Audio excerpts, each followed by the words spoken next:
Hello, my friends. I'm going to change gears on you guys just a little bit today because my life is not all diabetes all the time. um, so, as you know, as I've mentioned, I guess I should say, um, I have two kids. My daughter is 8, my son is 5. He'll be 6 in a couple of months.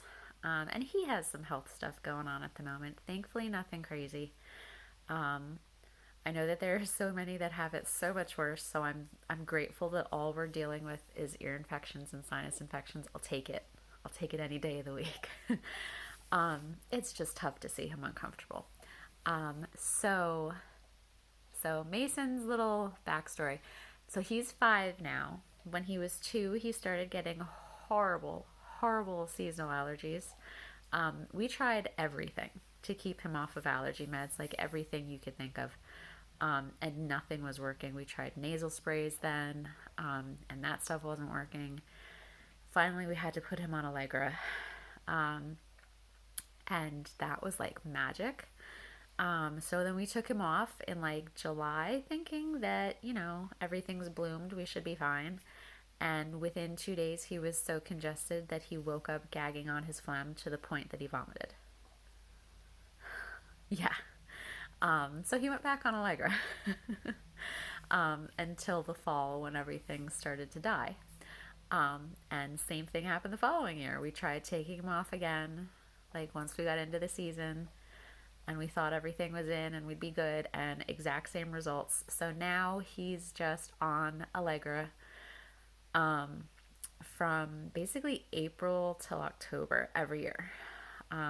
And believe me, I know that this is not our best bet.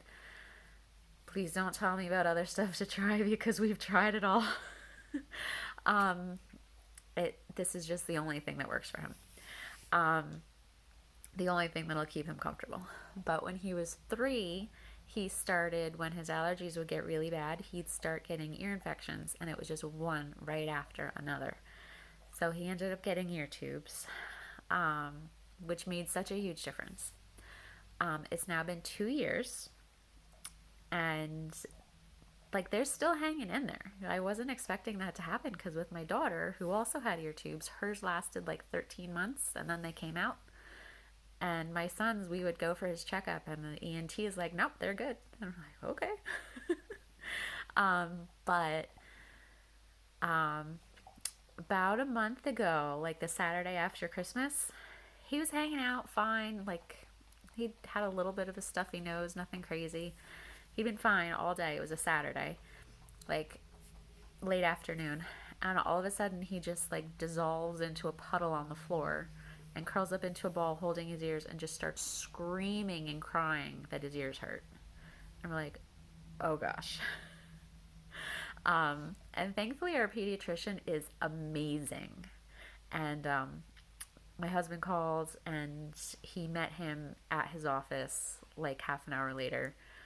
Um, sure enough, severe double ear infection and a sinus infection with tubes. How does that even happen? He just had that much goop that, whatever. So antibiotics and eardrops, and everything should be fine.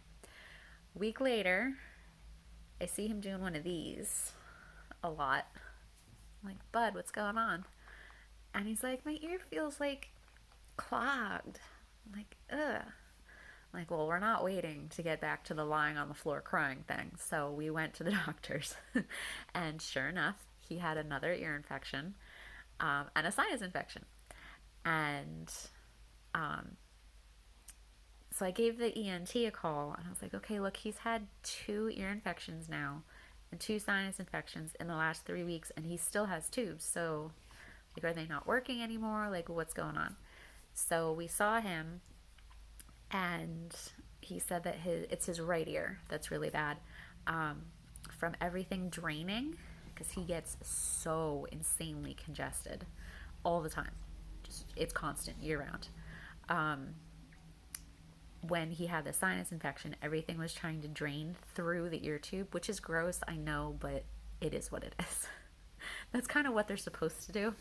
And it completely blocked the tube. So it's essentially like he doesn't have a tube there, and fluid is building up behind it, um, which kind of shows that he still needs them.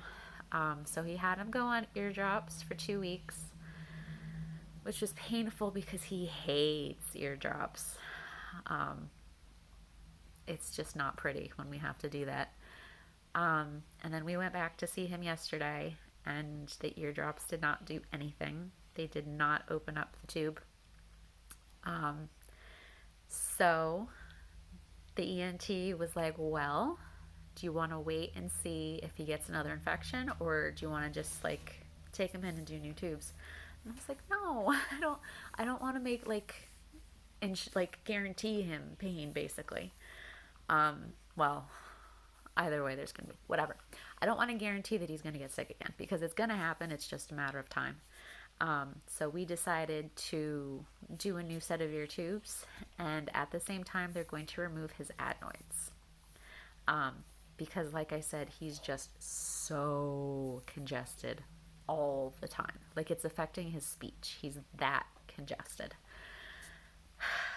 So, so he's pretty psyched actually because it means that he gets to miss school for a few days. He's only in kindergarten. But it means that he gets to stay home for a few days. Um, he's very annoyed that it means he has to not do gym class for 2 weeks. But I'm just hoping it'll help with all the congestion and the ear infections and just make him more comfortable because it's hard. It's so hard to see your baby feeling so uncomfortable and not be able to do anything about it, especially when you know exactly what the problem is. Um, so, like I said, we've been through this with him already. This is going to be his second set of ear tubes. Obviously, this will be adenoids as well, so it'll be a little bit more. We did do tonsils and adenoids with my daughter over the summer, so we've done that.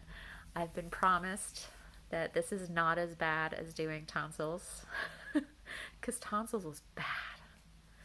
It was ugly. So I've been promised that doing adenoids is not as bad as doing tonsils. So I'm hoping that that's accurate. So that's what's going on in my world right now. Tonsils and adenoids. And preparing for surgery for him. That's hard. It's no parent wants to hold their child while they put the mask on them and knock them out for surgery. I've had to do it 4 times now. This will be the 5th time. 2 rounds of ear tubes with my daughter, then tonsils and adenoids, and 1 round of ear tubes with my son. I've done it 4 times already, and it never gets easier. It's hard. It's so hard. So I'm not looking forward to doing that again next week. But I'm looking forward to him feeling better. That'll be a good thing. So send us all of your prayers and positive vibes next week. Next Wednesday he's having the surgery, so we have to do our best to keep him healthy between now and then, because if he gets sick they'll have to reschedule.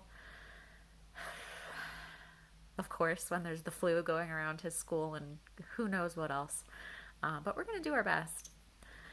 But yeah, mom life in the middle of winter.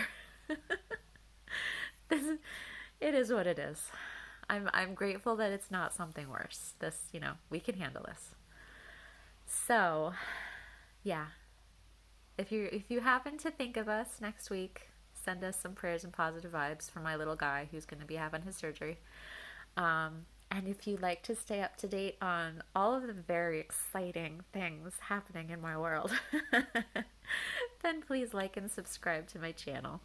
I will see you guys soon. Have a great day.